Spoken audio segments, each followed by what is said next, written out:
Bonjour à tous, bienvenue à notre méditation quotidienne. Quelle joie de pouvoir méditer cette parole de Dieu jour après jour. C'est comme un temps de rafraîchissement. C'est un moment à part que Dieu nous donne où on peut s'arrêter, on peut faire le silence, on trouve un endroit calme et là on se laisse interpeller par la bonne parole de Dieu. Quelle joie! Alors nous sommes depuis quelques jours, vous le savez, dans la deuxième lettre de Paul à Timothée. Une lettre que Paul a écrite vers la fin de sa vie, une sorte de testament spirituel. Paul qui écrit à son protégé, qu'il appelle aussi son fils spirituel. Paul est attaché à ce Timothée qui est beaucoup plus jeune que lui et Paul va justement lui donner également des exhortations et va l'encourager. Mais on voit que dans la relation que Paul a avec Timothée, tout n'est pas dans un sens unique. Euh, Paul s'attend à être aussi encouragé par son fils spirituel. Et c'est vrai que dans la relation que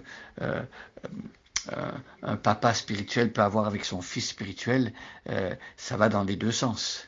Et on le voit et on va le voir de plus en plus dans ce chapitre à la suite de nos méditations. Je lis aujourd'hui à partir du chapitre 1, verset 1 et nous allons réfléchir maintenant et méditer sur le verset 6. Je lis, prenez votre Bible et suivez avec moi si vous voulez bien. Et je lis maintenant le verset 1. Paul, apôtre de Jésus-Christ, par la volonté de Dieu, chargé d'annoncer la vie promise par Dieu et accessible dans l'union avec Jésus-Christ, salue Timothée, son cher enfant, que Dieu le Père et Jésus-Christ notre Seigneur t'accordent grâce, compassion et paix. Je suis reconnaissant envers Dieu que je sers avec une conscience pure, à l'exemple de mes ancêtres, lorsque continuellement, nuit et jour, je fais mention de toi dans mes prières, je me rappelle tes larmes, et j'éprouve un vif désir de te revoir afin d'être rempli de joie. Je garde le souvenir de ta foi sincère, cette foi qui se trouvait déjà chez ta grand-mère Loïs et ta mère Eunice. À présent, elle habite aussi en toi. J'en suis pleinement convaincu. C'est pourquoi, je te le rappelle, ravive le don que Dieu t'a fait dans sa grâce lorsque je t'ai imposé les mains. Alors ici, Paul veut rappeler, raviver dans l'esprit de Timothée un souvenir, un événement, un moment précis dans sa vie. Paul, dans sa lettre, rappelle à Timothée un moment où Paul lui a imposé les mains. Imposer les mains.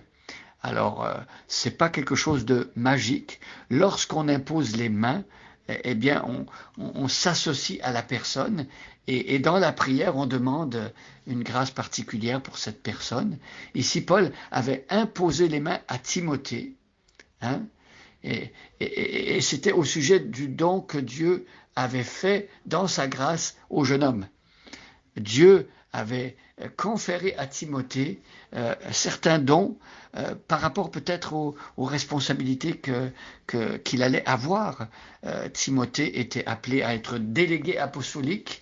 Il était aussi appelé, dans la suite des temps, à être un pasteur. Et même dans d'autres lettres, Paul va dire « fais l'œuvre d'un évangéliste ».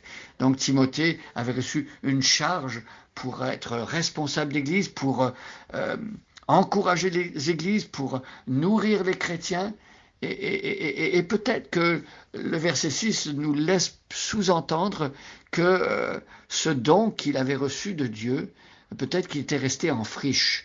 Peut-être que Timothée, quelque part, avait un peu négligé, il avait peut-être un peu failli à la tâche. En tout cas, il semble peut-être ne pas l'avoir développé, ce don qu'il avait pourtant reçu dans la grâce. Vous savez, tous les dons que Dieu accorde, ce sont des grâces. Ce sont des cadeaux qu'on ne mérite pas. Et donc, Dieu, en appelant Timothée, lui avait donné les capacités. Dieu avait équipé Timothée. Il avait reçu ce qu'il fallait pour pouvoir accomplir sa tâche. Et c'est la même chose pour nous.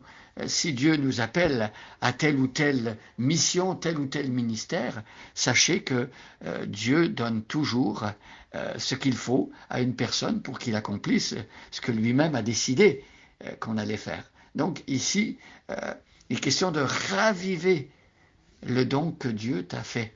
Alors comment est-ce qu'on ravive un don? Eh bien, c'est en priant, certainement. C'est en obéissant à Dieu, en mettant en pratique. Parce que, vous voyez, on pourrait dire que c'est comme un muscle. Si on veut que ce muscle se développe, eh bien, il faut faire peut-être de l'haltérophilie ou du culturisme, ou je ne sais pas. Quelqu'un qui fait des exercices physiques va voir ses muscles se développer. Donc ici, ravive le don que Dieu t'a fait dans sa grâce lorsque je t'ai imposé les mains. Paul avait prié avec Timothée. Paul avait demandé à Dieu solennellement d'accorder à Timothée ce dont il avait besoin pour pouvoir accomplir la mission que Dieu lui confiait. On se souvient que Paul avait pris Timothée avec lui pour ses voyages missionnaires.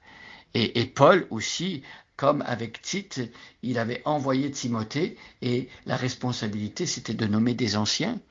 Et lui-même, Timothée, plus tard, sera ancien, responsable dans l'église d'Éphèse.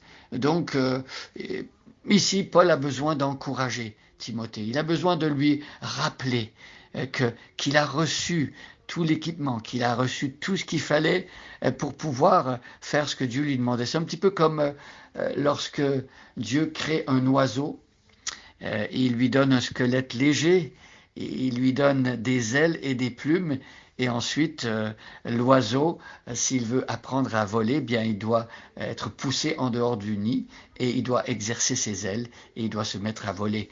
Et donc pour nous, c'est un peu la même chose.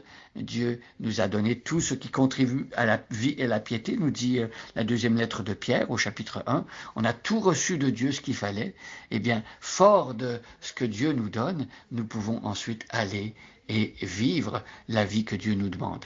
Alors, faisons ainsi. Et si jamais nous constatons, à l'instar de Timothée, que le don que Dieu nous a donné, ou les dons que Dieu nous a donnés pour accomplir telle ou telle tâche, sont mis en friche, on n'est pas en train de les développer ou de les exercer, eh bien demandons à Dieu la grâce de pouvoir recommencer à mettre en pratique, à vivre la réalité de ces dons-là dans notre vie de tous les jours, et Dieu va certainement bénir. Bonne journée à chacun et à chacune, et soyez bénis.